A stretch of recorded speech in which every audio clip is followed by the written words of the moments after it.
very good afternoon to you, especially Her Excellency, the First Lady of Ghana, Mrs. REBECCA AKUFO-ADDO, our chief host, the chairman of Merck Foundation, the CEO of Merck and co-chair, my dear sisters, the First Ladies of African countries that are here present,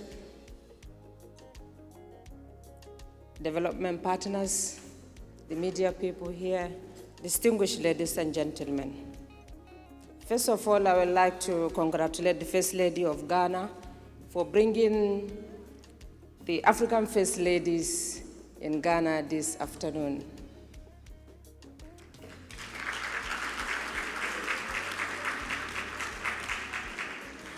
It is my pleasure to be part of this event. I would like to start by telling you that I came from Nigeria, that's the giant of Africa, with a population of almost 200 million. As we are all aware, it's a giant of Africa. When it comes to health issues, we all face the same problems in Africa. In Nigeria, we have a lot of general hospitals, primary health care centers, and federal medical centers that attend to referral cases. When I became the First Lady of Nigeria, being a mother and a grandmother, I am so passionate about women and children concerning their health and well-being.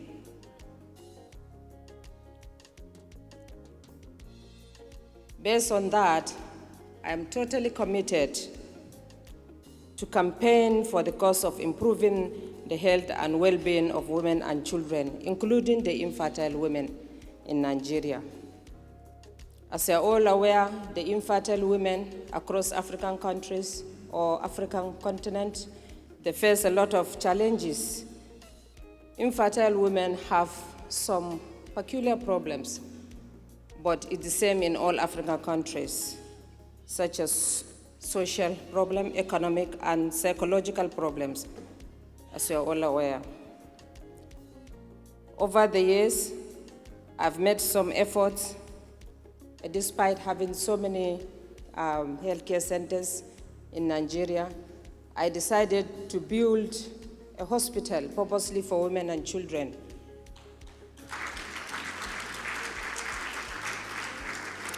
In 2 zones of the Nigerian, of 6 zones out of the Nigerian geopolitical zones. I've already established 2 hospitals, and also based on that, I would like to thank Her Excellency, my sister, Mrs. REBECCA AKUFO-ADDO, for attending the commissioning of the one in the northeastern part of Nigeria, and the wife of the Chadian president, and some that are not here today. I have also a plan of building 6, that is 1 in each of the zones. That is just to cater for women and children. In that, they take care of the fertile and infertile women. They take care of the infertile women, like on counseling. They have made some improvement of making their lives better by counseling them, putting more effort to bring the end of stigmatization that they are facing. So having the hospitals have addressed a lot of challenges that they are facing. They also face some financial deprivation, abuse by in-laws and members of the society, and also it helps in limited access to the healthcare services. Some of the solutions I've keyed in is to make sure that we empower them, just like the Merck Foundation does. Before the emergence of Merck Foundation in Nigeria, based on my passion for women and children, I have decided after establishing the primary healthcare centers, I went on introducing some empowerment programs that will elevate the suffering of the infertile women in collaboration of an agency in Nigeria called a Women Development Center. The DG is here. We thank you specifically for joining in helping the women. Both my foundation and the Women Development Center, they empower the women in different skill acquisitions and also on counseling, on stigmatization, depression, and other psychological problems they face. Following the launching of Merck Foundation in Nigeria 2 years ago,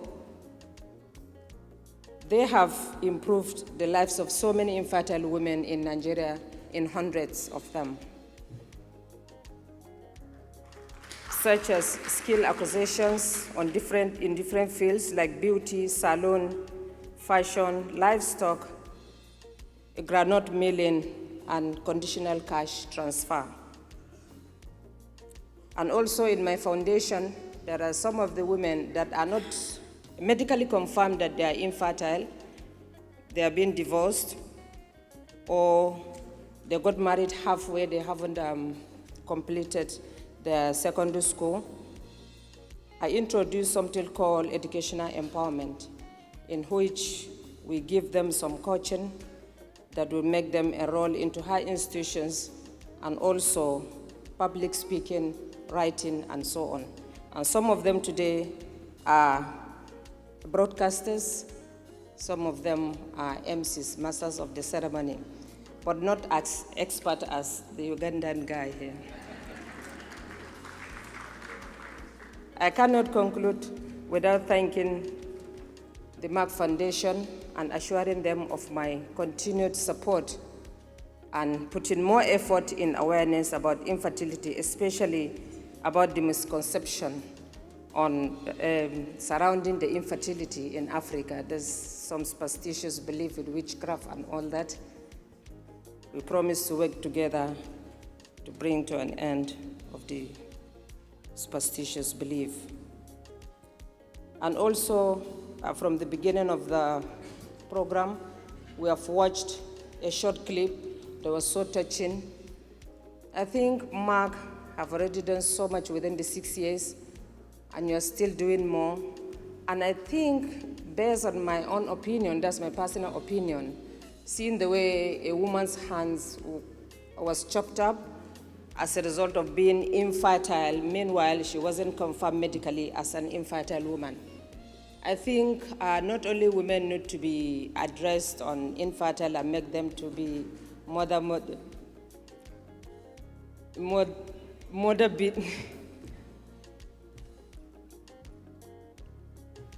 being a mother.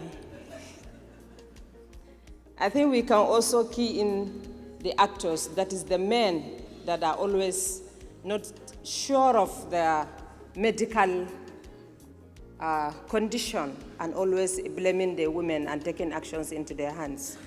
Thank you very much, and God bless you.